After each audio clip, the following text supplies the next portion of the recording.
Today I'm going to be talking about my list for the fighters who had the best 2024.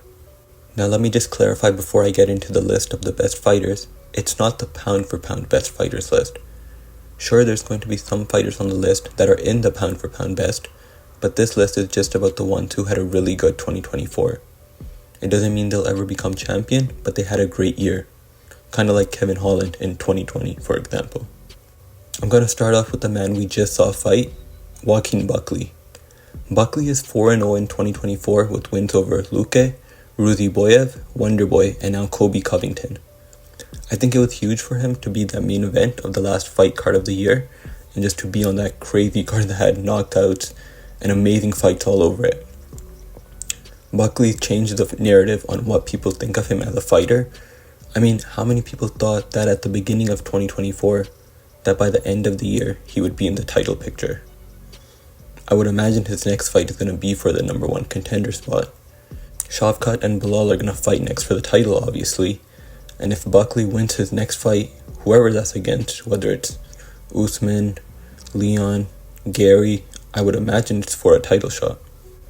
Moving on, I have to go with Ilia Topuria.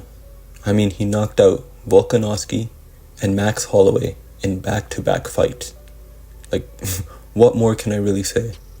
And it's also impressive the way he did it. You know, with the confidence that he had before both fights. And, you know, fans calling him delusional. I remember people talking about how dumb he would look if he ended up losing to Volkanovski after all that talking he did. And, I mean, it's true. He was going to look stupid. He was probably going to be one of those guys that get puts on those when trash talking goes wrong videos. And instead, he went out there and knocked out two of the greatest featherweights of all time in back-to-back fights. Next, we got Alex Pereira, who beat Jamal Hill, Yuri Prochazka, and Khalil Roundtree in 2024. He headlined UFC 300 and managed to create a memorable moment when he had to go out there and fight after what Holloway did to Gaethje. It's hard to go out there right after that fight and try to top it. And to be fair, he didn't top it. He did not top what Max Holloway did. But the fact that he still created a memorable moment after seeing one of the greatest knockouts in UFC history is crazy to me. And then obviously his second fight with Yuri was an absolute clinic. I think that fight with Yuri at UFC 303 is his best performance so far. I mean, he looked untouchable. And for him to do that after his first fight against Yuri, where some people thought that, you know, Yuri could maybe beat him because he was connecting against Alex in that first fight, and some people even thought it was an early stoppage. And then obviously the fight with Roundtree. This fight got criticized when it was announced initially because people thought it wasn't deserved, and what more does Uncle Ive need to do? But it was a fun fight. We all enjoyed watching it. Alex is 3-0 in 2024, stepped up to safeguards, and he was the biggest star for the UFC this year, without a doubt. Next up, we got Diego Lopez. Diego Lopez has such an amazing 2024 to the point where, if I'm being honest, listen, I love Volk, but I want to see Topuria versus Lopez. And then maybe you could do Volk versus Evloev for the number one contender spot.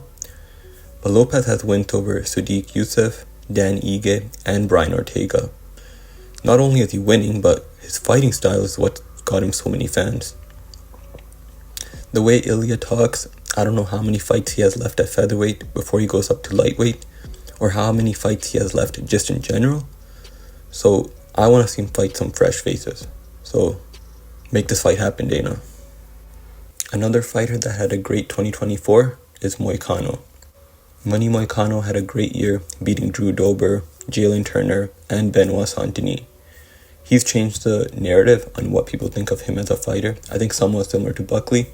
I don't think anybody would have imagined at the beginning of the year that Moicano would be in the position that he is in right now.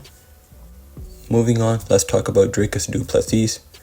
Not really much to say here, other than he took the title off Strickland and then made his first title defense against Adesanya. I mean, those are two really, really good fighters. I know some people don't think he won that fight against Strickland, but I wouldn't call it a robbery. That fight was so close, I could see a 48-47 either way.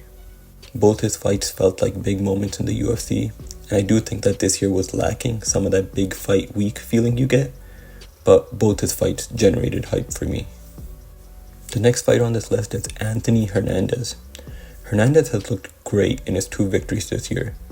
Wins over Kopylov and then a dominant win over Michel Pereira. He just puts the pressure on guys with his wrestling and wears them out. The Pereira fight was the perfect display of that. Pereira was cracking him early, and I thought that maybe he was going to get knocked out in the first round, but he's tough and just kept putting that pressure on. I mean, Pereira had nothing left in the gas tank, meanwhile Hernandez just didn't get tired. He established himself as a legit threat in the middleweight division.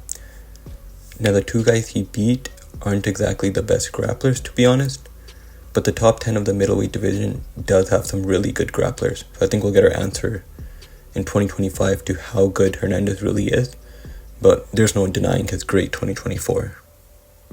Last but not least, I'm just going to put the fighting nerds as a whole. Caio, Carlos Pratas, Gene Silva, and Mauricio Ruffi. All of them are undefeated in the UFC so far. Obviously, Caio is the highest ranked out of the group and the closest to a title shot, but all of them have created a name for themselves in 2024. Pratas' next fight could potentially be against one of the top-ranking welterweights, and both Ruffi and Silva look like they have lots of potential. Pratas had 4 fights in 2024, and he won all 4 by knockout. So me personally, I'm praying that Pratas can find success against a better talent at welterweight as well. Buckley and Pratas are the 2 welterweights that I hope become champions one day. I love their fighting style. Ruffi is 2-0 this year, and for me, he's probably the one that I know the least about and can't really get an idea on what he's going to be, but he's a fun fighter to watch.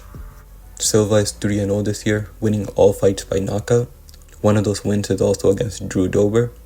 Silva has dynamite in his hands, and I can't wait to see him fight a step up in competition. Caio is 2-0 this year, with wins over Cannonier and Paul Craig. Hopefully his next opponent is in the top 5, but that might be difficult considering Izzy, Strickland, and Imavov are all booked.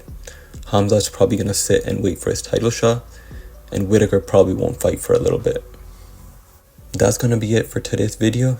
Let me know if I missed any fighters for this list. Until next time, peace.